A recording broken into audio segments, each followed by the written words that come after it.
Саламатсыздарбы урматтуу теле көрүүчүлөр, сиздер менен мен Рустам Абдырауфов. Назарыңыздарда адам жана мыйзам көрсөтүүсү.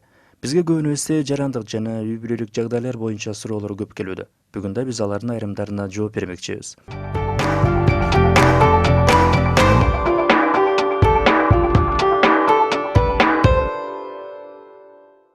Өткөн жылы жубайым экөөбүз ажырашып кеттик. Ортобузда бир балабыз бар. Башында жакшы эле болчу. Ар дем алыш күндөрү баламды дүйшөмбүгө чейин алып кетип турчумун. Акыркы 3 айдан бери жубайым балам менен кезиктирбей жада калса, телефон аркылуу дагы байланыштырбай жатат. Үйгө баламды көргөнү барсам, милиция чакыртам деп коркутат. Балам менен мурда болгон байланышты кантип калыбына келтирсем болот?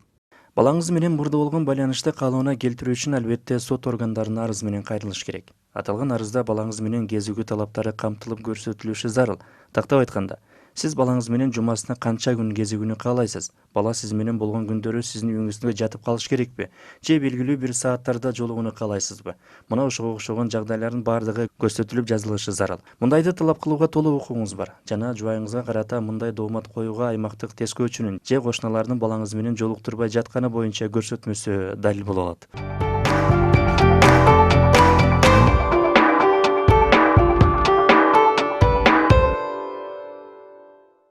Никеден тышкары бала төрөлүп, бирок атасы анын баласы экенинен баш тартып жатса, ал бала анын баласы экенин кантип далилдөө керек? Мындай учурда, тактап айтканда, эгер атасы никеден тышкары төрөлгөн баланы анын баласы деп таануудан баш тартып жаткан болсо, анда маселе үй бүлөлүк кодекси боюнча жөнгө салынат. Бул жерде бала ал адамдын баласы экенин далилдөөдө эки учур каралат. Биринчиси бул социалдык факторлор. Буга сиздер мурда чогуу түшкөн сүрөттөр, түгөйлөрүн чогуу жашап жүрүп, балалуу болгон учурга күбө болгон коңшу колоңдор, тааныш билиштердин көрсөтмөлөрү дагы далил катары келтирилет. Экинчиси бул биологиялык фактор. Бул албетте баланын каны аркылуу генин аныктоо. Буга алгач соттун тийиштүү токтому керек болот. Анан ага ылайык бала менен атанын каны текшерилет. Ал жактан экөөнүн каны бир чыга турган болсо, бала ал адамдын баласы деп табылат.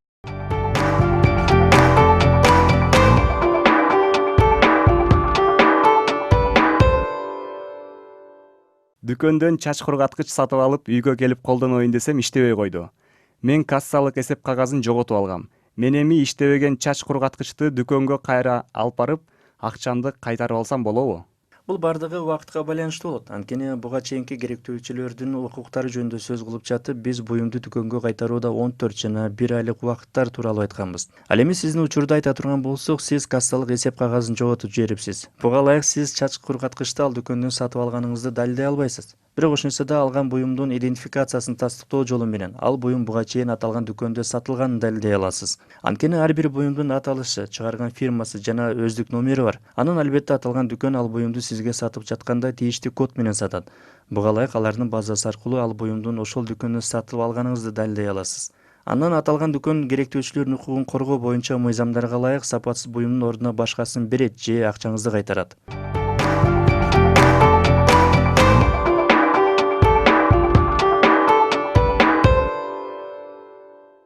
Бир жыл мурун керез калтырып, аны нотариус аркылуу тастыктаткам. Ошентип бүт мүлкүмдү 3 балама керез калтыруу менен бөлүштүрүп бергем. Бирок акыркы убактарда кичүү балам менен болгон мамиле бузулуп кетти. Калган балдарым көпчүлүк учурда кичүү баламдын сөзүн сүйлөшүүдө. Эми мен керезимди кайра артка кайтарып алайын деп жатам. Мындай кылууга акым барбы? Керез калтыруу деген бул укуктук жактан алганда ийкемдүү түшүнүк. Эгер кимдир бирөө нотариус аркылуу керез калтыра турган болсо, ал аны 1 сааттан кийин эле башка нотариус аркылуу өзгөртүп же аны жокко чыгарып кое алат. Эгер керез калтырган адам бир канча жолу өзгөртүүлөр киргизип, кийин ал каза болуп кала турган болсо, анын акыркы калтырган керези жарактуу болуп эсептелет. Мына ошондуктан керез калтырган адам аны каалаган учурда жокко чыгарып же аны кайра жазууга укуктуу. Кандай гана керез калтыруу болбосун, ал жеке нотариус аркылуу тастыкталат. Жеке нотариустар аны мамлекеттик нотариуска өткөрүп берет. Ал жактан аталган тастыктоолор атайын архивде сакталат. Кийин сиз башта жазган керезди жокко чыгарып башкасын жазасыз. Ал дагы ошол мамлекеттик нотариустун архивине сакталат.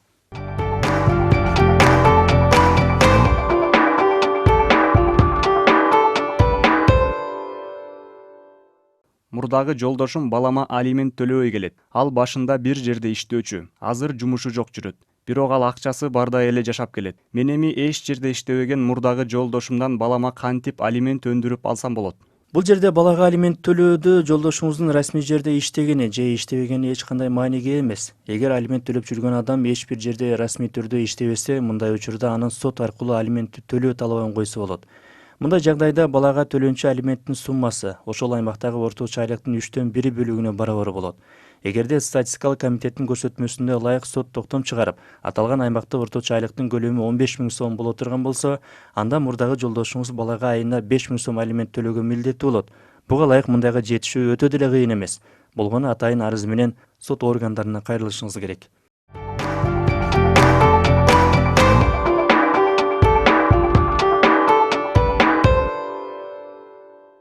Сиздер менен мен Рустам Абдырауфов болдум. Сиздер Адам жана мыйзам көрсөтүүсүн көрдүңүздөр.